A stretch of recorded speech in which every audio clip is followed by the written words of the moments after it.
आपने देखा होगा कि जो व्यक्ति हर एक एग्जाम की तैयारी करने लगता है, पुलिस आया तो पुलिस की कर ली, टीचर की भर्ती आई तो टीचर की भर्ती में लग गया, जीडी आ गया तो जीडी, बैंक आ गया तो बैंक की, तो ऐसे व्यक्ति कभी भी जॉब नहीं ले पाते हैं। ये चीज आपने देखी होगी।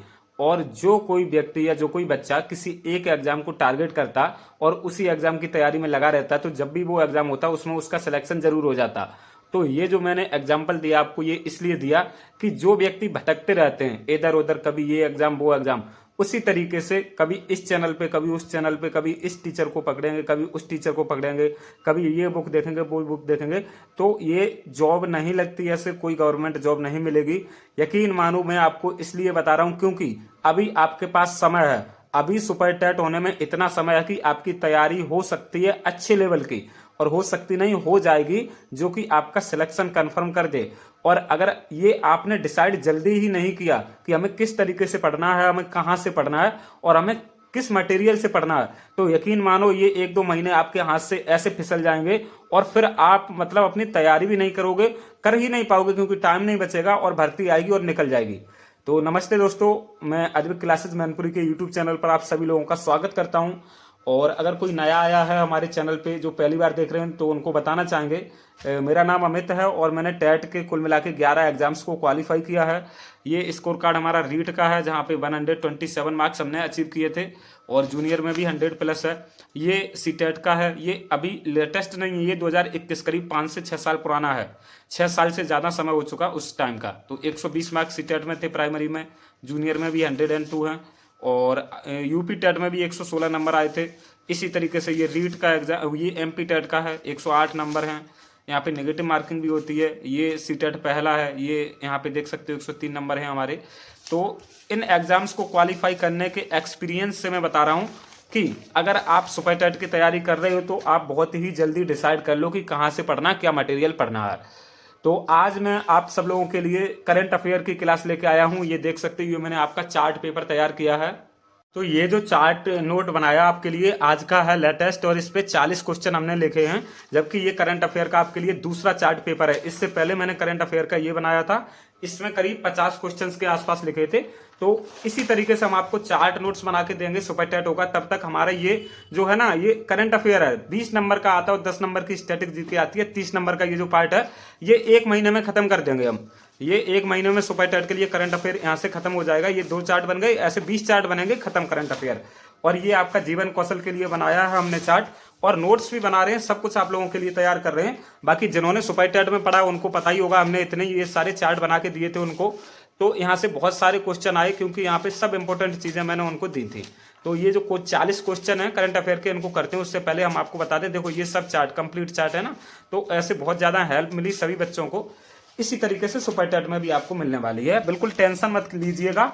हम हैं, मतलब आपका सिलेक्शन जरूर करा के रहेंगे। और 120 नंबर का जो हमने टारगेट डिसाइड किया, ये बड़ा नहीं है, बस आप लोग हमारे साथ मेहनत करते रहिए। तो हाँ, जिन लोग हमारे पेड बैच से नहीं जुड़े वो इसका स्क्रीनशॉट ले लें, क्योंकि उनको पीडीएफ नहीं मिलेगा। पीडीएफ सिर्फ उन्हीं बच्चों को मिलेगा जो पेड बैच से जुड़ गए। और हमारा पेड बैच अभी बहुत ही सस्ता चल रहा है, जिनको नहीं पता उनको बता देते हैं। ये एक नंबर है 8077335992 8077335992। तो इस नंबर पे व्हाट्सएप मैसेज करना, और अभी सिर्फ मात्र 500 रुपए में ही आपको सभी ये सुपर टेट के सभी नोट्स मिल जाएंगे। ये देख सकते हो, ये सब नोट्स रखे हैं, और इसके अलावा ये हैंड रिटन, ये सारे जो नोट्स रखे हैं, ये सब की पीडीएफ मिल जाएगी, और उसके साथ साथ वीडियो क्लासेज भी मिलेंगी जो हम बना रहे हैं इस तरीके से। तो ये अभी तो क्लास सब लोग देख सकते हैं, लेकिन एक टाइम आएगा जब हम ये क्लासेज प्राइवेट कर देंगे, और जो पेड बच्चे होंगे वही देख पा रहे होंगे। तो मात्र 500 रुपए की फीस में ये सब 13-14 विषय की हम तैयारी करा रहे कंप्लीट सुपर टेट की। तो बिल्कुल मिनिमल प्राइस में है, और वैसे भी इसका प्राइस 1000 होने वाला है बहुत जल्दी, क्योंकि जो बच्चे हमने डिसाइड किए थे शुरू के, वो पूरे होने वाले हैं, अब ज्यादा टाइम लगेगा नहीं। तो चलिए हम आज की अपनी इस क्लास को शुरू करते हैं। तो पहला क्वेश्चन है, 11वीं बार माउंट एवरेस्ट पर चढ़ने का रिकॉर्ड बनाने वाली महिला का नाम बताएं, जिन्हें माउंटेन क्वीन कहा जाता है। क्या? माउंटेन क्वीन है। तो ये महिला जो है, इनका नाम है लहाकपा शेरपा। तो ये 11वीं बार माउंट एवरेस्ट पे चढ़ी हैं, और माउंटेन क्वीन अगर पूछे तो लहाकपा शेरपा। और जो आपके माउंटेन्स वगैरह आप चढ़ते हैं उनको शेरपा कहा जाता है। ये सभी इंपॉर्टेंट क्वेश्चन ही हम लेके आए हैं, और आपका करंट अफेयर का जो 30 क्वेश्चन पूछे जाएंगे ना, वो एक भी बाहर नहीं जाएगा, क्योंकि हम जो कराएंगे 1000-1500 1000-1200 क्वेश्चन तो बड़े आराम से करा देंगे, क्योंकि मेहनत करते हैं और मेहनत आपसे करवाते भी हम मेहनत में भरोसा रखते हैं। और जो हमसे जुड़े हुए हैं, जिन्होंने यूपी टेट में पढ़ा है, वो सैकड़ों बच्चे क्वालिफाई हुए हैं, वो लोग जानते हैं कि कितनी मेहनत हमने उनके साथ करी थी। सिर्फ 15 दिन में ही हमने बहुत से बच्चों को क्वालिफाई कराया था। क्वेश्चन नंबर 2 देखो, यूरोपा लीग चैंपियन 2026 का खिताब किसने जीता? तो ये जीता एस्टन विला ने, है। तो ये एक क्लब है एस्टन विला, तो ये फुटबॉल का वो है, फुटबॉल की लीग है। यूरोपा लीग चैंपियन 2026 का खिताब एस्टन विला ने, जो कि इंग्लैंड का फुटबॉल क्लब है। ये क्वेश्चन आएंगे, बहुत इंपॉर्टेंट है ये। आज हमने खेलकूद के प्रश्न लिए हैं, और कम से कम 3 से 4 प्रश्न खेलकूद के आते हैं सुपर टेट में। जो आपका एग्जाम होगा ना करंट अफेयर के, 3 से 4 प्रश्न खेलकूद के। सबसे ज्यादा 32वीं बार माउंट एवरेस्ट पर चढ़ने का रिकॉर्ड बनाने वाले एवरेस्ट मैन का नाम बताएं। तो देखो, यहाँ पे माउंटेन क्वीन थी, ये 11वीं बार चढ़ी थी, ये महिला है। अब यहाँ पे क्या है, पुरुष हैं, तो इन्हें एवरेस्ट मैन कहा जाता है। और ये कितने 32वीं बार माउंट एवरेस्ट पर चढ़ाई कर दी। तो इनका नाम है कामी रीता शेरपा, और इनकी उम्र है 46 साल। और अब ये देखो 32वीं बार कैसे चढ़ गए, अब मैं बताऊं। कुछ लोग होते हैं ना पैसे वाले, बहुत ज्यादा अमीर, वो आते हैं नेपाल में जो माउंटेन एवरेस्ट है, और इसे चढ़ने की वो कोशिश करते हैं, तो ये उनको ले जाते हैं, उनके एज ए गाइडर बन के जाते हैं, तो ये भी साथ में चले जाते हैं। तो इस तरीके से देखे देखे इन्होंने 32वीं बार चढ़ाई कर दी। संघाई में आयोजित तीरंदाजी विश्व कप स्टेज 2 में भारतीय महिला रिकर्व टीम ने कौन सा पदक जीता? तो कहां पे? सबसे पहले ये संघाई में आयोजित हुआ। और तीरंदाजी विश्व कप मतलब ये जो निशाना लगाते हैं ना, वो विश्व कप था। तो तीरंदाजी विश्व कप है, और स्टेज 2 में महिला रिकर्व टीम ने गोल्ड मेडल जीता। याद कर लो इसी तरीके से गोल्ड मेडल। किस महिला क्रिकेट खिलाड़ी को इंग्लैंड सीनियर पुरुष टेस्ट टीम का फील्डर कोच नियुक्त किया गया? देखो कितनी बड़ी बात है कि महिला है, ये महिला क्रिकेट खिलाड़ी है, और इंग्लैंड की पुरुषों की टेस्ट टीम का फील्डर कोच उसको नियुक्त किया गया। देखो किसी भी टीम में कोच कई तरीके के होते हैं, कोई फील्डर कोच है, कोई बैटिंग कोच है, कोई बॉलिंग कोच होता, कोई मुख्य कोच होता। तो यहाँ पे ये फील्डर कोच बनी है किसकी? इंग्लैंड की जो पुरुष टेस्ट टीम है उसकी। तो इनका नाम है सारा टेलर। आगे बढ़ते हैं, इंपॉर्टेंट है, बहुत इंपॉर्टेंट क्वेश्चन, क्योंकि पहली बार ऐसा हो रहा कि कोई महिला पुरुषों की कोच बनी हो। बैडमिंटन के प्रतिष्ठित लाइट चली गई, लेकिन हमारा काम होता रहेगा, अच्छे तरीके से हमें दिखाई दे रहा, हम अपनी पढ़ाई को बिल्कुल नहीं रोकेंगे। क्यों? क्योंकि आपका एग्जाम बहुत ज्यादा दूर है नहीं, 2 महीने में भी अगर होता तो ये जो आपका सिलेबस है ना, बहुत सिलेबस है, बहुत सब्जेक्ट आपको पढ़ने हैं। कितने सब्जेक्ट पढ़ने हैं मैं बता दूं। देखो मैं 1 महीने में आपको क्या क्या कंप्लीट करा रहा हूं। हिंदी की पहली क्लास हो चुकी है, और आज दूसरी क्लास जाएगी। हिंदी के 20 क्वेश्चन आएंगे ना, ये 1 महीने में कंप्लीट करा देंगे हम। मैं बहुत ही स्ट्रेटेजिक तरीके से आपकी तैयारी करा रहा हूं। ऐसा मत सोचना कि कुछ भी पढ़ाने लगता हूं। मेरी पूरी प्लानिंग सेट है, क्योंकि ये बहुत बड़ा सिलेबस है, और मैं जानता हूं कि जो बच्चे हैं ना बड़ी बड़ी कोचिंग से लौट के, जब उन्हें कुछ मिलता नहीं है निराश होके, तो वो यहीं आएंगे। क्योंकि जब हमने यूपी टेट की तैयारी कराई थी, तो जो बच्चे ने बड़े बड़े कोर्स ले रखे थे ना, अपनी क्लास की वजह से उन्होंने अपने कोर्स की क्लास छोड़ दी थी। क्यों? क्योंकि वो इतना ज्यादा ही पढ़ाते रहते हैं, 6-6 महीने 8-8 महीने पढ़ाते रहते हैं, एक विषय के ऐसे 5-5 नोट्स बना देते हैं। तो भाई बच्चा याद भी तो करेगा, रिविजन भी तो करेगा इस तरीके से। तो मैं अगले 1 महीने में आपकी हिंदी 20 नंबर की खत्म कर दूंगा। इसके साथ साथ करंट अफेयर ये 30 नंबर का ये भी खत्म कर दूंगा 1 ही महीने में। और इसके साथ एक और चीज, सीडीपी प्लस जीवन कौशल, यहाँ पे देखना जीवन कौशल, और एक होता है शिक्षण कौशल। यहाँ पे 30 नंबर के क्वेश्चन आते हैं। मैं क्या बता रहा हूं, शिक्षण कौशल है, ये 30 नंबर की चीजें हैं, 30 नंबर की। तो ये 30 नंबर की जीवन कौशल, शिक्षण कौशल और सीडीपी, ये 30 नंबर का मैटर, और करंट अफेयर का 30 नंबर का, और हिंदी 20 नंबर की। 30 दूनी 60 70 80, ये 80 नंबर की तैयारी मैं अगले 1 महीने के अंदर ही करा दूंगा है। और इसके साथ साथ मैथ की क्लास चलती रहेगी, लेकिन मैथ्स तो बहुत बड़ा है, तो ये 2 से 2.5 महीने चलेगा, तब खत्म होगा। तो इसकी एक क्लास साथ में हमेशा चलती रहेगी। तो 80 और 20 100 नंबर की तैयारी हो गई, तो एक स्मार्ट तरीके से आगे बढ़ा जाता। जबकि कोचिंग वाले क्या करते हैं, आपको 8 से 9 घंटे 10 घंटे की डेली क्लासेस देने लगते हैं। अरे 10 घंटे में वो क्या कराते हैं, मैं बताऊं आपको, मैं बताऊं। क्योंकि देखो एक सेक्शन है आपका ईवीएस प्लस सामाजिक अध्ययन। सामाजिक अध्ययन ये कितने नंबर का, ये 10 नंबर का मात्र। अब इसमें देखो ईवीएस तो कंप्लीट पढ़ना ही है, इसके साथ साथ सामाजिक अध्ययन में क्या क्या आएगा, हिस्ट्री आएगा, पॉलिटी आएगा, इकोनॉमी आएगा, जियोग्राफी आएगा। तो इसकी क्लासेस वो देने लगेंगे। अगर ईवीएस अलग से लिखा तो 5 नंबर का ईवीएस आएगा, और सामाजिक अध्ययन के 5 प्रश्न आएंगे। तो ये हिस्ट्री, पॉलिटी, इकोनॉमी, जियोग्राफी के लिए पूरा पूरा सब्जेक्ट पढ़ाने लगते हैं। तो थोड़ा स्मार्ट तरीके से हमें अपनी पढ़ाई करनी है, जिस तरीके से मैं करा रहा हूं आपको। पेड बैच वाले बच्चों से पूछना, क्योंकि उन्हें कई क्लासेस अलग भी मिल रही हैं जो यूट्यूब पे नहीं जा रही, वो उनको मिलती हैं, वो प्राइवेट रहती हैं। तो मैं समझा रहा हूं, Hindi 20 number, current affair 30 number, जीवन कौशल और शिक्षण कौशल और सीडीपी 30 नंबर और मैथ 20 नंबर। यहां से 100 नंबर कंप्लीट हो रहे, पहले इनको खत्म कराएंगे 1 से 1.5 महीने में। उसके बाद आपका क्या तैयार कराऊंगा मैं, इंग्लिश और संस्कृत और साइंस। ये 3 चीजें हो गई, इंग्लिश, संस्कृत, साइंस। और इसके साथ साथ ईवीएस प्लस सामाजिक अध्ययन, ये अब पढ़ाऊंगा मैं बाद में, है सामाजिक अध्ययन। तो ये 4 चीजें 40 नंबर की हो गई आपकी, क्योंकि इंग्लिश 10 नंबर का, संस्कृत 10 नंबर की, साइंस 10 नंबर की और ईवीएस सामाजिक अध्ययन, तो 40 की यहां से हो गई। अब देखो जो 10 नंबर का बचता है, तो कंप्यूटर में एक मैराथन क्लास लूंगा, उसमें 5 नंबर के कंप्लीट करा दूंगा, टेंशन नहीं लेना। बाकी बचता है रीजनिंग, तो रीजनिंग को तो देखो हम पढ़ाएंगे नहीं, क्योंकि सिर्फ 5 नंबर के लिए उसको कंप्लीट रीजनिंग पढ़नी है। तो अगर हम रीजनिंग नहीं पढ़ेंगे तब भी यहाँ 5 में से 3 नंबर तो कर ही लेंगे, क्योंकि वहां पे छोटी छोटी चीजें आएंगी, बाकी थोड़ा बहुत बताएंगे जो मेन चीजें होती हैं। तो इस तरीके से हम अपनी तैयारी को लेकर चल रहे हैं, और ये 2 से 2.5 महीने में कंप्लीट हो जाएगी। आपका सिलेबस सबसे पहले खत्म होगा। मैं फिर बता रहा हूं, अगर आपने अभी ये 500 रुपए का कोर्स नहीं लिया, तो बाद में जब आप अपनी महंगी कोचिंग से लौट के आओगे निराश होके, तब 1000 रुपए का लोगे। ये जो 80, 77, 33, 59, 92 नंबर है ना, यही नंबर आपको ऐसे समझ लो सुपर टेट में एक सीट जरूर दिला देगा।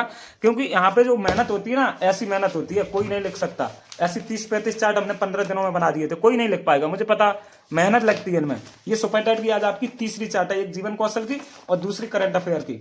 बाकी नोट्स भी सेम बन रहे हैं, तो चलो हम बता देते हैं। ये सिर्फ इसलिए बताते हैं ताकि आप तैयारी करो। और मैं ये नहीं कहता हमारी जगह से पढ़ो, मैं ये कहता आप खुद से सेल्फ स्टडी से भी पढ़ सकते हो। बस कोचिंग के ऊपर डिपेंड मत रहना। कोचिंग वालों ने ऐसे समझ लो दोस्तों लंका लगा के रखी है स्टूडेंट की। इतना पढ़ा देते हैं 8 महीने के बैच ही चल रहे, एक बैच खोला 6 महीने तक चला रहे। मैं 2 महीने में आपकी सुपर टेट खत्म करा दूंगा। क्यों? क्योंकि मैंने अब एक चीज बताऊं, कल मैंने एक वर्णमाला की क्लास ली, वर्णमाला की, उसमें कंप्लीट वर्णमाला सिर्फ 1 घंटे में करा दी। अब कोचिंग वाले क्या करते हैं, लाइव क्लास में हाय हेलो, और ये वर्णमाला कराने में 5 क्लास लेते हैं 1-1 घंटे की। तो इस तरीके से उनका 6 महीने चलता है। आए समझ में? ये 40 क्वेश्चन अभी आपके इस क्लास में हो जाएंगे। ऐसे ही हम कितने 20 अगर क्लास बना दिए तो 800 क्वेश्चन हो गई। अब 800 क्वेश्चन से बाहर नहीं जाएगा करंट। तो अब ऐसे देखो ना ये चीजें कैसे पढ़ाई की जाती है। मैं यही कह रहा कि कोचिंग के भरोसे रहोगे, भर्ती आएगी और निकल जाएगी, आप उसमें सिलेक्शन नहीं ले पाओगे।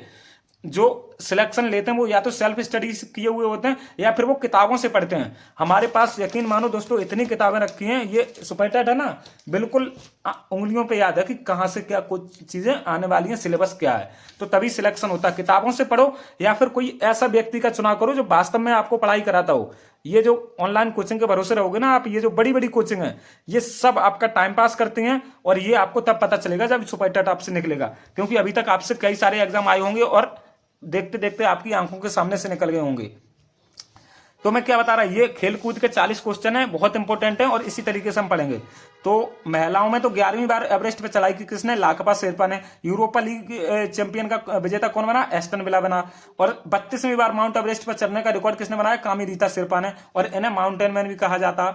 अगला देखते हैं, संघाई में आयोजित तीरंदाजी चैंपियन विश्व कप, तीरंदाजी विश्व कप स्टेट में महिला रिकर्व टीम ने कौन सा पदक जीता, गोल्ड मेडल जीता। ये भी हो गया था। किस महिला क्रिकेट खिलाड़ी को इंग्लैंड सीनियर टेस्ट टीम का फील्डर को, सारा टेलर को। देखो मैं रिवाइज करा रहा हूं, इसको आप अन्यथा मत लेना, आप नाराज मत होना, क्योंकि मेरी प्रकृति ऐसी है कि मैं चीजों को 2-3 बार रिवाइज कराता हूं जिससे आपको याद हो जाए। क्योंकि हमारे यहाँ बहुत सी ऐसी महिलाएं पढ़ती हैं जो कामकाजी हैं, बच्चे हैं, घर परिवार का काम करती हैं, इतनी उनकी एक्टिवनेस नहीं बची दिमाग में, तो थोड़ा 2-3 बार करना पड़ता है। समझिए दोस्तों, बैडमिंटन के प्रतिष्ठित थॉमस कप में भारतीय पुरुष टीम ने कौन सा पदक जीता। तो यहां से कितना याद किया जाएगा, देखो एक तो थॉमस कप किस खेल का, बैडमिंटन। और बैडमिंटन क्या होता है, ये चिड़िया बल्ला, जो चिड़िया बल्ला खेलते हो आप, यही होता है। साइना नेहवाल इसकी खिलाड़ी है, पीवी सिंधु भी इसकी भारत की बड़ी खिलाड़ी है। और सानिया मिर्जा मत समझना, सानिया मिर्जा टेनिस की है, वो बॉल से खेला जाता है, हालांकि रैकेट होता। और सानिया मिर्जा तो बहुत पुरानी चीज भी है, मतलब अभी की नहीं है, वो काफी पुरानी है। तो बैडमिंटन का प्रतिष्ठित थॉमस कप, क्या क्वेश्चन याद किया, थॉमस कप किस खेल से संबंधित है, बैडमिंटन से। ये क्वेश्चन आएगा क्योंकि सुपर टेट में कप से रिलेटेड क्वेश्चन पूछे जाते हैं। ओबेर कप किसका है, रणजी ट्रॉफी किसकी है, सुधीर रमन कप किसका है, ऐसी चीजें पूछी जाती हैं। हमें पता है इसलिए हम आपको बता रहे। थॉमस कप बैडमिंटन से संबंधित है। तो भारतीय पुरुष टीम ने कौन सा पदक जीता, ब्रॉन्ज मेडल जीता। क्या ब्रॉन्ज मेडल मतलब कांस्य पदक, और ये बहुत सालों बाद जीता। वीमेंस T20 वर्ल्ड कप 2026 का मेजबान देश कौन सा। मेजबान का मतलब होता क्या, जहां पे चीजें आयोजित करी जा रही हैं। जैसे भारत में कोई प्रतियोगिता हो रही तो भारत मेजबान कहलाएगा, है।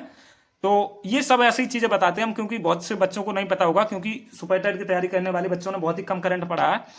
यूपी टेट की करते हैं, सी टेट की करते हैं, वहां करंट नहीं पढ़ा जाता। तो वीमेंस, वीमेंस का मतलब महिलाएं, महिलाओं की T20 वर्ल्ड कप 2026 का मेजबान देश, मतलब महिलाओं का जो T20 वर्ल्ड कप 2026 हो रहा है या हुआ है, ये इसका मेजबान देश कौन था? तो इंग्लैंड एंड वेल्स में हुआ था। ये कहाँ? इंग्लैंड, याद रखो, और वेल्स। ये संयुक्त रूप से यूके का पार्ट है, यूनाइटेड किंगडम बोलते हैं। वो आगे हम जब आपको कॉन्टिनेंट पढ़ाएंगे, महाद्वीप पढ़ाएंगे, तब आपको बताएंगे। आईपीएल फ्रेंचाइजी, राजस्थान रॉयल्स को किसने खरीद लिया? तो राजस्थान रॉयल्स टीम है, उसको खरीद लिया गया, मतलब वो उसकी मालकाना हक चेंज हो गया। जैसे घर बिकते रहते हैं, प्लॉट बिकते रहते हैं, उसी तरीके से ये जो राजस्थान रॉयल्स की टीम है ये बिक गई है, दूसरे ओनर ने खरीद लिया। क्या नाम है? लक्ष्मी निवास मित्तल, आदित्य मित्तल और अदार पूनावाला, ये 3 लोगों ने मिलकर खरीदा। और मिलकर कैसे? इनके शेयर रहते हैं ना पॉइंट में, और जितनी आमदनी होती है उसी के अनुसार ये बांट लेते हैं। 7 वर्षीय तैराक ईशान ने भारत और किस देश के बीच पाक स्ट्रेट को तैरकर पार करके बहुत कम उम्र में एक नया विश्व रिकॉर्ड बनाया? तो ये चीज देखो आप कितनी अच्छी है, सिर्फ 7 वर्ष का बच्चा है, क्या उसका नाम है? ईशान। तो उसने भारत और किस देश के बीच पाक स्टेट को तैरकर पार करके बहुत कम उम्र में एक रिकॉर्ड बनाया? तो सुनो, ये जो पाक स्टेट है ना, पाक स्टेट, ये भारत और श्रीलंका के बीच में स्थित है। पाक जोड़ के आप पाक समझ के पाकिस्तान मत कर देना, और ये पाक पाकिस्तान वाला है भी नहीं, ये PAL के वाला पाक है। अब एल यहाँ पे साइलेंट है, तो PAL के को पाक बोलेंगे हम, पाल्क मत बोलना। तो ये पाक स्टेट है। ये भारत का जो बिल्कुल दक्षिणतम किनारा है तमिलनाडु, तो हाँ, तमिलनाडु से शुरू होकर श्रीलंका तक जाता है। दक्षिणतम किनारा तो नहीं है, तो तमिलनाडु ऐसा ऐसा है, यहाँ पे एक स्टेट है, यहाँ से स्टार्ट होकर यहाँ जैसे श्रीलंका, तो इतना समुद्र है। और इसकी जो दूरी है 29 किलोमीटर। तो ये सिर्फ बच्चा 7 वर्ष का था, मतलब 7 वर्ष का है, और उसने 29 किलोमीटर की दूरी तैर के पार कर दी। अब देखो 29 किलोमीटर की दूरी पार करने में उसे 9 घंटे 50 मिनट लगे। तो ये है असली भारत। जैसे आजकल के बच्चों को नहीं कहते हैं नेक लग गई तो क्या हो गया, मतलब नेक थोड़ी सी लग जाती है, खरोंच आ जाती है, अरे बच्चा लग गया, ऐसा नहीं। असली भारत के बच्चे ये होते हैं। क्या? सिर्फ 7 साल का बच्चा है, 9 घंटे 50 मिनट पानी में तैरता रहा, और 29 किलोमीटर की दूरी उसने तैर के पार कर दी। और इसको, ये बच्चा एक बिहारी बच्चा है, बिहारी मतलब रांची झारखंड से संबंधित है। और बिहारी बहुत ही प्राउड वर्ड है, ऐसा मत सोचना कि बिहारी शब्द छोटा शब्द है, नहीं। कितना बिहार का नाम रोशन किया इस बच्चे ने। ये रांची, रांची जो राज्य है, रांची उसकी झारखंड राज्य, उसकी राजधानी है रांची। तो वहां से ये बिलोंग करता था, ईशान नाम है इसका। और ऐसे ही ईशान किशन भी खेलते हैं भारतीय टीम में, उनका भी नाम ईशान है, और वो भी उसी एरिया से आते हैं। तो याद कर लो आप, ईशान किशन भी उसी एरिया से, और ये बच्चा भी ईशान उसी जगह से है। मैं इसलिए थोड़ा सा डिफाइन कर रहा हूं क्वेश्चंस को, क्यों? क्योंकि आपके लिए करंट अफेयर नया है, आप कभी पढ़े नहीं हो, इसलिए मैं ऐसे करा रहा हूं, आप भूलोगे ही नहीं है, समझ रहे हो? कोई टीचर आपको ऐसे नहीं पढ़ाएगा। किसी चैनल पे चले जाना, जब तक हमारी चीजें याद नहीं होंगी तब तक हमें कैसे क्वेश्चन सही कर पाएंगे एग्जाम में। तो ईशान नाम का बच्चा है, सिर्फ 7 साल का बच्चा, और इसने पाक स्टेट यानी 29 किलोमीटर की दूरी को तैर के पार किया। कितनी देर में? 9 घंटा 50 मिनट में। और ये झारखंड से बिलोंग करता है। अब आगे बढ़ते हैं। आईपीएल में 9000 रन पूरे करने वाले पहले बल्लेबाज कौन बने? तो 9000 रन पूरे करने वाले पहले बल्लेबाज विराट कोहली है, और ये आरसीबी के खिलाड़ी हैं, यानी रॉयल चैलेंजर्स बेंगलुरु की। भारत की पहली ट्रांसजेंडर क्रिकेट एम्पायर कौन बनी है? तो transgender cricket umpire Ritika Shri बनी है। कौन? रितिका श्री। ये सब क्वेश्चन इंपॉर्टेंट हैं। विश्व पैरा एथलेटिक्स चैंपियनशिप 2027 की मेजबानी किस शहर को मिली है? तो विश्व पैरा एथलेटिक्स चैंपियनशिप 2027 की जो मेजबानी है ये ताशकंद को मिली है। और ताशकंद कहाँ है? ये उज्बेकिस्तान की राजधानी है। कहाँ? उज्बेकिस्तान की राजधानी। और यहीं पे लाल बहादुर, अपने जो लाल बहादुर शास्त्री है ना, यहीं गए थे, और फिर उनके साथ कुछ हो गया था। आगे देखते हैं। भारत की ओर से T20 इंटरनेशनल में सबसे ज्यादा रन बनाने वाली खिलाड़ी का नाम बताएं, जिन्होंने अप्रैल 2026 में रोहित शर्मा का रिकॉर्ड तोड़ दिया। तो ये स्मृति मंदाना।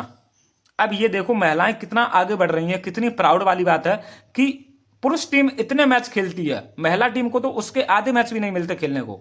फिर भी भारत की तरफ से T20 मैचों में सबसे ज्यादा रन रोहित शर्मा के थे, तो उसको तोड़ दिया स्मृति मंदाना ने।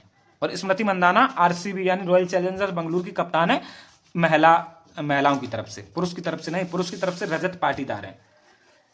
चलो अब आगे बढ़ते हैं। बाहर बारिश हो रही है, तो ह्यूमिडिटी बहुत ज्यादा है, आर्द्रता वातावरण में बहुत ज्यादा है। और एक क्वेश्चन इसी से रिलेटेड बता ही देते हैं। पसीना टपक रहा है, तो क्वेश्चन ये है कि वायुमंडल में जो आर्द्रता होती है उसको मापने वाला एक यंत्र पूछा जाता है साइंस में, तो उसका नाम हाइग्रोमीटर होता है। याद कर लीजिए, ये पूछा जा सकता है। जो चीजें इंपॉर्टेंट है तो उस पर डिस्कस कर लिया जाए, क्योंकि ऐसा नहीं है करंट पढ़ा रहे तो बिल्कुल हट ही नहीं सकते। अब जैसा परिप्रेक्ष्य आ गया सामने, बहुत ज्यादा ह्यूमिडिटी है तो हाइग्रोमीटर से नापेंगे, और वायुमंडलीय दाब जो होता है इसे बैरोमीटर से नापते हैं। ये बहुत इंपॉर्टेंट क्वेश्चन है, दोनों जो बताए आ सकते हैं आपके सुपर टेट में। किस भारतीय एथलीट ने 42.195 किलोमीटर की मैराथन को मात्र 2 घंटा 11 मिनट 58 सेकंड में पूरा करके 48 साल पुराना रिकॉर्ड तोड़ा? तो इनका नाम है सावन बरवाल। अब ये चीज देखो, क्या मैं कह रहा हूं, 42 किलोमीटर से ज्यादा की दूरी को दौड़ते हुए मात्र 2 घंटा 11 मिनट में पूरा कर लिया। अब बताओ, अगर आपको मैं बाइक दे दूं ना, तो बाइक से भी 2 घंटा के करीब लग जाता है टाइम आपको पहुंचने में। 42-43 किलोमीटर की दूरी आप तय करोगे तो बाइक से 2 घंटे लग जाएंगे करीब, आराम से जाओगे तो ये जो है ना सावन बरवाल, इन्होंने दौड़ के उसको पूरा कर दिया, और ये 48 साल पुराना रिकॉर्ड इन्होंने तोड़ दिया। तो ये असली भारत है, ये असली भारत की ताकत है, जो लोगों के अंदर ताकत है, ये असली भारत दिखाता है हमें। बाकी अब तो ये बहुत कम चीजें देखने को मिलती हैं। आगे बढ़ते हैं। कॉमनवेल्थ गेम्स 2030 में किन खेलों को शामिल किया जाएगा? तो ये कॉमनवेल्थ गेम्स है ना, ये 2030 में होंगे, ये भारत में होने वाले हैं। कहाँ? भारत में होने वाले हैं। अभी 2026 में भी होंगे, तो 2026 के नहीं, 2030 की बात कर रहे। तो इनमें हॉकी और क्रिकेट, इन 2 खेलों को शामिल किया जाएगा। आया समझ में? बाकी आप टेंशन मत लेना, हम इसकी पीडीएफ दे देंगे, आप सिर्फ सुनते रहो। साइकिल से माउंट एवरेस्ट बेस कैंप पहुंचने वाली भारत की पहली व दुनिया की दूसरी महिला कौन बनी है? तो अब मैं समझाता हूं इस क्वेश्चन को, क्योंकि इसमें समझने वाली चीजें हैं। कुछ लोग सोचेंगे कि साइकिल से माउंट एवरेस्ट पहुंच गई, अरे नहीं। देखो, एक है धरातल, चलो अपनी इसी बुक को उठाते हैं हम, जनरली इसी पे हम एक्सप्लेन सब कुछ कराते हैं आपको। ये मान लो धरातल एरिया है, बहुत बड़ा धरातल एरिया है। तो अब जैसे माउंट एवरेस्ट शुरू हुआ, तो ऐसा तो है नहीं यहीं से शुरू हो जाएगा एकदम धरातल से, नहीं। जो ऊंचाई है धीरे धीरे बढ़ती है, ऐसा ऐसा पहाड़ी इलाका आएगा, फिर यहां से मान लो इतने ऊंचे से फिर माउंट एवरेस्ट शुरू हुआ। तो अब यहां से यहां तक भी जाना है ना, तो ऊंचाई है, तो यहां तक मतलब धरातल एरिया से यहाँ पे बेस कैंप है। यहाँ पे क्या है? Base camp. तो बेस कैंप से आपकी माउंट एवरेस्ट की चढ़ाई शुरू की जाती है। तो यहाँ पे भी ऊबड़ खाबड़ रास्ता, यहाँ तक पहुंचने के लिए भी बहुत जद्दोजहद करनी पड़ती है। दुर्गम रास्ता, दुर्गम, जहां जाना कठिन हो तो दुर्गम कहलाता। तो यहाँ पे एक महिला है, वो साइकिल से यहां तक पहुंची है। तो इतनी ऊंचाई, यहां तक कितनी ऊंचाई है? 17,500 फीट है। यहां तक की बेस कैंप की ऊंचाई 17,500 फीट है। तो 17,500 फीट तक वो साइकिल से पहुंची है ये। तो अब देखो, तो साइकिल से माउंट एवरेस्ट बेस कैंप पहुंचने वाली भारत की पहली व दुनिया की दूसरी महिला कौन? दिव्या सिंह बन गई है। आ रहा है ना समझ में? ऐसे ही हम समझाते हैं, हिंदी को भी ऐसे ही समझाते हैं, दिमाग में फिट कर देते हैं। कल वर्णमाला की क्लास ली थी, आज समास खत्म कर देंगे, और इसी तरीके से 30 दिन में 30 टॉपिक खत्म कर देंगे हिंदी के। हम हैं, टेंशन मत लीजिए। जो बच्चे आ चुके हैं, हमारे साथ जुड़ चुके हैं, वो बहुत ही ऐसा समझता हूं कि उनकी तैयारी सबसे पहले हो जाएगी। बाकी जो बड़े कोचिंग से लौट के बाद में बच्चे आएंगे, जब एग्जाम पास आ जाएगा ना, तब बहुत सारे बच्चे लौट के अपने इसी चैनल पे आएंगे। फिर वो कहेंगे कि सर अब हमें भी बता दो कुछ, तो फिर दिक्कत हो जाएगी। एक बार टाइम निकल गया तो फिर कुछ नहीं मिलता। तो यही कहेंगे कि अभी जो कोर्स है ना, सिर्फ 500 में दे रहे, फिर 1000 का हो जाएगा, फिर दोस्तों मैं कुछ नहीं इसमें कर पाऊंगा, और समय भी निकल जाएगा। विश्व की पहली ऐसी तीरंदाज चैंपियन कौन बनी है जिसने हाथ पैर की गंभीर अक्षमता के बावजूद वर्ल्ड पैरा तीरंदाजी सीरीज 2026 में गोल्ड मेडल जीता? तो इनका नाम है पायल नाग। पहले भी पढ़ा होगा, पायल नाग ऐसी पैरा ओलंपिक मतलब पैरा चैंपियन खिलाड़ी हैं जो हमेशा जीतती ही रहती हैं। पहले क्या हुआ, ये पायल नाग है ना, पहले ये सही सलामत थी, फिर एक बार बिजली के करंट लग गया तो उससे हाथ पैर इनके सब मतलब बहुत दिक्कत वाली चीज हो गई अब इनके साथ, और ये चारों तरफ से विकृत हैं, बहुत ज्यादा दयनीय स्थिति है इनकी, मतलब हाथ पैर भी नहीं है, और दयनीय तो नहीं, बहुत ऐसी है कि पहले कोई व्यक्ति सही हो और फिर बाद में किसी अकस्मात एक्सीडेंट दुर्घटना से ऐसा हो जाए तो बहुत अच्छी बात तो नहीं है। तो पायल नाग हमारे भारत का नाम ऊपर करती हैं। आपके पास सबके पास मोबाइल है, एक बार पायल नाग जी को फोटो निकाल के सर्च जरूर करना है। तो इन्होंने हाथ पैर की गंभीर अक्षमता इनके अंदर, फिर भी इन्होंने वर्ल्ड पैरा तीरंदाजी सीरीज में गोल्ड मेडल जीता। क्या? गोल्ड मेडल जीता। कितना इंपॉर्टेंट चीज है। खेलो इंडिया ट्राइबल गेम्स 2026 का विजेता कौन रहा है? तो ट्राइबल, तो ये शेड्यूल ट्राइब वगैरह जो मतलब ट्राइब होता है, ये जनजाति लोग मान लो, ऐसे समझ लो कुछ। तो खेलो इंडिया ट्राइबल गेम 2026 का विजेता कर्नाटक रहा। ये ज्यादा इंपॉर्टेंट है नहीं, फिर भी याद कर लो, छोटी सी चीज है। आगे बढ़ते हैं। किस देश की ओलंपिक और विश्व बैडमिंटन चैंपियन कैरोलिना मारिन ने बैडमिंटन से संन्यास ले लिया? तो ये जो कैरोलिना मारिन है ना, ये स्पेन की खिलाड़ी थी, अब इन्होंने संन्यास ले लिया और ये बैडमिंटन की खिलाड़ी थी। कितने क्वेश्चन यहाँ से हो रहे, देखो कैरोलिना मारिन कहाँ की है, स्पेन की है। कैरोलिना मारिन जो है ना ये किस खेल से संबंधित है, तो बैडमिंटन की है। तो अभी संन्यास किस खिलाड़ी ने लिया, कैरोलिना मारिन ने लिया। ऐसे क्वेश्चन घुमा के भी आ सकते हैं। एथलेटिक्स इंटीग्रिटी यूनिट, इसे क्या बोलते हैं, AIU, एथलेटिक्स इंटीग्रिटी यूनिट द्वारा जारी सूची के अनुसार डोपिंग उल्लंघनों के कारण अयोग्य घोषित ट्रैक एंड फील्ड एथलीटों की संख्या में कौन सा देश शीर्ष पे है। तो दोस्तों अब इसको थोड़ा सा समझाना पड़ेगा, हमें क्या समझाना पड़ेगा।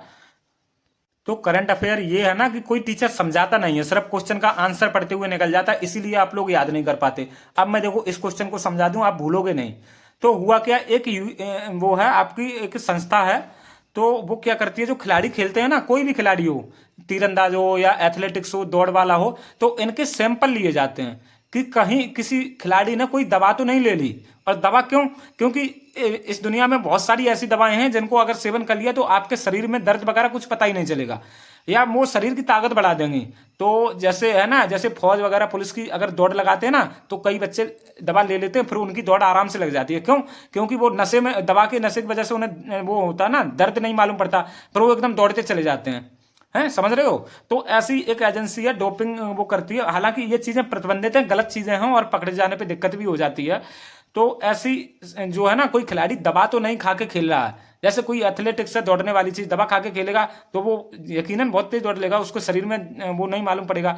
तो ये चीजें करती हैं, सभी खिलाड़ियों की जांच की जाती है, या तो वो यूरिन सैंपल लिया जाता है या ब्लड का एक सैंपल लिया जाता है, कहीं किसी ने दवा का सेवन तो नहीं किया। तो हुआ क्या कि इसी लिस्ट में भारत सबसे ज्यादा बदनाम है। भारत के कई सारे खिलाड़ी डोपिंग में फंस चुके हैं, मतलब ये इनके अंदर दवा का सेवन पाया जाता है, मतलब कुछ गलत चीजें शरीर में, यूरिन में या ब्लड में गलत चीजें मिलती हैं जो प्रतिबंधित हैं एजेंसी की तरफ से। अब देखो कई बार तो ये जान के भी होता है और कई बार अनजाने में भी हो जाता। जैसे किसी ने कुछ खा लिया और वो चीज ब्लड में मिल गई, या फिर किसी ने कोई दवा वगैरह अपनी कराई तो वो मिल गई। तो जाने अनजाने में दोनों तरीके से हो जाता है। हम ये नहीं कह सकते कि सिर्फ जानबूझ के इसने ऐसा किया है। कोई इंसान दिन भर कुछ ना कुछ खाता ही रहता है ना, तो कोई गलत चीज शरीर में चली गई, वो ब्लड में मिल गई, तो वो आपका पॉजिटिव रिजल्ट आ जाएगा। तो यही कहा गया, क्यों कि भारत डोपिंग में सबसे ज्यादा खिलाड़ी फेल हो जाते हैं, और 148 भारतीय खिलाड़ियों पे अभी सस्पेंड लगा है। कितना, 148 भारतीय खिलाड़ी सस्पेंड है। तो यही है, एक बार आप क्वेश्चन पढ़ते हैं, समझ में आया, आ गया होगा। एथलेटिक्स इंटीग्रिटी यूनिट द्वारा जारी सूची के अनुसार डोपिंग उल्लंघनों के कारण, मतलब डोपिंग उल्लंघन के कारण अयोग्य घोषित ट्रैक एंड फील्ड एथलीटों की संख्या में कौन सा देश शीर्ष पे है। तो डोपिंग उल्लंघन कारण अयोग्य घोषित खिलाड़ी भारत सबसे ऊपर है, 148 खिलाड़ी सस्पेंड है इसके। आगे समझ में, अब आगे बढ़ते हैं। मियामी ओपन, देखो बहुत सारे ओपन होते हैं, ऑस्ट्रेलियन ओपन, विंबलडन ओपन, इस तरीके से हैं। तो कई सारे ओपन होते हैं, मियामी ओपन इसी तरीके का होता है। और कितने खिलाड़ी याद करने होते हैं हर एक ओपन में, एक तो महिला सिंगल, पुरुष सिंगल और महिला डबल्स और पुरुष डबल्स, ये 4 याद करने होते हैं एक ओपन के 4 खिलाड़ी। तो इसी तरीके से करंट थोड़ा टफ है, लेकिन हम आपको प्रैक्टिस कराते रहेंगे ना, जो भी बच्चे पेड बैच में जुड़े होंगे उनको हम क्वेश्चंस की प्रैक्टिस कराते रहेंगे।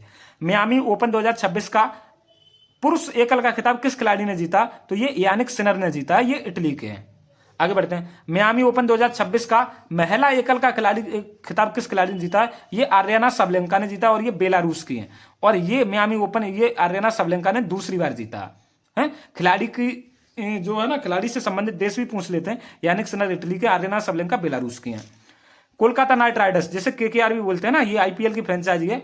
तो इसने अपने किस पूर्व ऑलराउंडर खिलाड़ी के सम्मान में उनकी जर्सी नंबर 12 को रिटायर कर दिया। तो मतलब अब केकेआर की तरफ से जर्सी नंबर 12 नहीं कोई पहन सकता, ये चीज है। तो ये आंद्रे रसेल है। बाकी जो लड़के लोग हैं वो तो जानते ही होंगे, आंद्रे रसेल वेस्ट इंडीज के खिलाड़ी हैं, अपने सिर के ऊपर थोड़े से बाल रखते हैं, ये एकदम अल्लादीन का चिराग जैसे लगते हैं। बाकी आप देखना अगर चाहो तो। देखो किसी को वो नहीं बता रहे, हम सिर्फ इसलिए याद करा रहे कि किसी भी तरीके से आपको याद हो जाए। हैं, किसी को डिफेम करना हमारा ऐसा कोई उद्देश्य नहीं रहता, बस आप लोगों को याद कराने के लिए करते हैं। और याद करा के रहेंगे हम आपको, और याद करा के रहेंगे, इसका मतलब यह है कि आप सिलेक्शन लेके दिखाओगे। जब आप एग्जाम में टॉप करोगे, एग्जाम में क्वेश्चन लगाओगे, तो जब आपका रिजल्ट आएगा ना सुपर टेट का, तो यकीनन मैं जरूर मानता हूं कि जो भी बच्चे यहां से पढ़ रहे, बहुत बच्चों का सिलेक्शन होगा।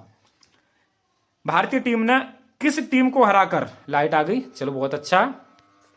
भारतीय टीम ने किस टीम को हराकर T20 वर्ल्ड कप 2026 जीता, तो ये न्यूजीलैंड को हरा दिया भारतीय टीम ने। और ये इसका जो फाइनल है ना, फाइनल कहां पे हुआ था, ये अहमदाबाद में हुआ था। यहां पे रख लेते हैं, हाँ, थोड़ी सी ये लाइट फ्लक्चुएट कर रही है, 1 मिनट रुकिए दोस्तों, 1 मिनट कीजिए। हाँ अब सही है। तो भारतीय टीम ने किस टीम को हराकर T20 वर्ल्ड कप जीता है? न्यूजीलैंड की टीम को हराकर अहमदाबाद में ये फाइनल हुआ था। इंटरनेशनल ओलंपिक कमेटी, जिसे IOC भी बोलते हैं, जब हम आपको थोड़ा सा करंट पढ़ा देंगे, फिर बाद में हम इनके इंटरनेशनल ओलंपिक कमेटी और ये जो सारी चीजें ना, इनके मुख्यालय याद कराएंगे, इनके प्रमुख कौन है, ये सब चीजें याद कराई जाएंगी, करंट का ही पार्ट है। अभी हम बहुत ज्यादा लोड नहीं देना चाहते आप पे, जो चीजें क्वेश्चन है सीधे सीधे करा रहे। 1 महीने में करंट खत्म कर देंगे हम आपका, हिंदी करंट और CDP वाले 30 नंबर, ऐसे समझ लो। महिला एथलीट की पात्रता, इंटरनेशनल ओलंपिक कमेटी द्वारा महिला एथलीट की पात्रता निर्धारित करने के लिए किस वैज्ञानिक परीक्षण का उपयोग किया जाएगा? तो ये इसलिए है, क्यों, अब मैं बता देता हूं। कई महिलाएं ऐसी होती हैं जिनमें थोड़े से पुरुषों के गुण होते हैं, पुरुषों के लक्षण होते हैं, तो अगर वो महिला टीम के साथ ही खेलेंगी तो फिर यकीनन तौर पे वो अयोग्य चीज है ना, ये अच्छी चीज नहीं है, क्योंकि उनकी ताकत कम होगी और ऐसी महिलाओं की ताकत ज्यादा होगी। तो इसलिए अब ये एक नया टेस्ट आया है, SRBI जीन स्क्रीनिंग। तो ये क्या करता है, जैविक रूप से देखता है कि महिला है या नहीं, कहीं पुरुषों के लक्षण तो नहीं है। और ये सब वही होता है जब क्रोमोसोम्स वगैरह मिलते हैं ना, जब हम इंडिविजुअल डिफरेंसेस आपको CDP में पढ़ाएंगे, तो कौन सा क्रोमोसोम मिलता है, कब डाउन सिंड्रोम होता है, कब क्या होता है, कब महिलाओं के गुण पुरुषों में आते हैं, कब पुरुषों के गुण महिलाओं में जाते हैं, तो ये सब चीजें पढ़ने वाली चीजें, ये आपको हम CDP या साइंस में पढ़ाएंगे। अगला क्वेश्चन है, सिर्फ ये लाइन और बची हमारी, 2 लाइन कंप्लीट हो गई, एक ये हो गई, एक ये हो गई, अब ये तीसरी बची है, 40 क्वेश्चन हो जाएंगे, 26 पे आ चुके हैं। T20 इंटरनेशनल क्रिकेट में डेब्यू मैच में शतक लगाने वाली पहली महिला खिलाड़ी कौन बनी? देखो T20 इंटरनेशनल में पहली बात तो यह कि शतक लगाना ही काफी बड़ी बात है, और पहले ही मैच में लगा दे ये तो बहुत ही बड़ी बात है। तो इनका नाम क्या है? फेनी उतागुसा, ये है, थोड़ा ध्यान से पढ़ो, उतागुमे, ये नहीं, उतागुसीमानिंदे। ये देखो फॉरेन खिलाड़ियों के नाम है, अब ऐसे ही होते हैं, उतागुसीमानिंदे। फेनी याद कर लो, आप खत्म करो, फेनी जो आप रक्षाबंधन पे खाते हो ना फेनी, और वैसे भी रक्षाबंधन आने वाला ही है, फेनी याद कर लो, फिर बाद में ये बड़ा सा याद कर लेना, उतागुसीमानिंदे। आगे देखो, वर्ल्ड इंडोर एथलेटिक्स चैंपियनशिप 2028 की मेजबानी किस देश को मिली? तो भारत को मिली है। इंडियन वेल्स ओपन 2026 के पुरुष एकल का खिताब किसने जीता? तो ये जेनिक सिनर, यानी यानिक सिनर भी बोलते हैं कुछ लोग। तो इंडियन वेल्स ओपन 2026 के पुरुष एकल, देखो अभी उधर मियामी ओपन की बात करी थी ना, महिला और पुरुष, तो मियामी ओपन में महिला में कौन है? यानिक, 1 मिनट, यहाँ पे ये पसीना गिर गया, चलो कोई बात नहीं। तो महिला मियामी ओपन आर्यना सबलेंका, पुरुष मियामी ओपन यानिक सिनर। उसी तरीके से अब किसकी बात करेंगे? अब हम बात करेंगे इंडियन वेल्स ओपन की। तो पुरुष एकल के यानिक सिनर यहाँ पे भी हैं और मियामी में भी है, यानिक सिनर इटली के हैं, तो यहाँ पे हैं। और एक चीज और देखो, यहाँ मियामी ओपन सिंगल की महिला भी आर्यना सबलेंका है और यहाँ पे भी आर्यना सबलेंका है। तो कितना अच्छा है, मियामी ओपन के पुरुष और महिला के जो खिलाड़ी हैं वही इंडियन वेल्स ओपन के पुरुष और महिला खिलाड़ी हैं। समझ में आया? तो याद कर लेना, यानिक सिनर या जेनिक सिनर बोलो, और आर्यना सबलेंका। और ये यानिक सिनर है ना, ये इटली के खिलाड़ी है, ये पूछ लिया जाता, और आर्यना सबलेंका बेलारूस की खिलाड़ी है। इस तरीके से अगर आप पढ़ोगे तो सब याद होगा। बस पढ़ाने वाले टीचरों की कमी है, पैसे ले लेते हैं और बस क्वेश्चन पढ़ते हुए निकल जाते हैं, समझाने का उन्हें टाइम ही नहीं है। क्यों टाइम होगा? क्योंकि 4 बैच चल रहे हैं ना उनके, इसलिए। BCCI नमन अवार्ड समारोह 2026 में पॉली उमरीगर पुरस्कार यानी सर्वश्रेष्ठ अंतरराष्ट्रीय क्रिकेट पुरुष किसको दिया गया? तो BCCI की तरफ से सर्वश्रेष्ठ अंतरराष्ट्रीय क्रिकेट पुरुष का अवार्ड शुभमन गिल को मिला है, शुभमन गिल को। और ये अगर IPL की बात करें तो गुजरात टाइटंस के कप्तान है और भारतीय टीम के भी कप्तान है। T20 में भारतीय टीम के कप्तान कौन है? श्रेयस अय्यर हैं, और इसके साथ साथ ODI और टेस्ट में कप्तान शुभमन गिल है भारत के। BCCI नमन अवार्ड 2026 में सर्वश्रेष्ठ अंतरराष्ट्रीय क्रिकेटर महिला का पुरस्कार किसको मिला? देखो पुरुष का तो शुभमन गिल को मिला, और यही पुरस्कार महिला को किसको मिला? स्मृति मंदाना को मिला।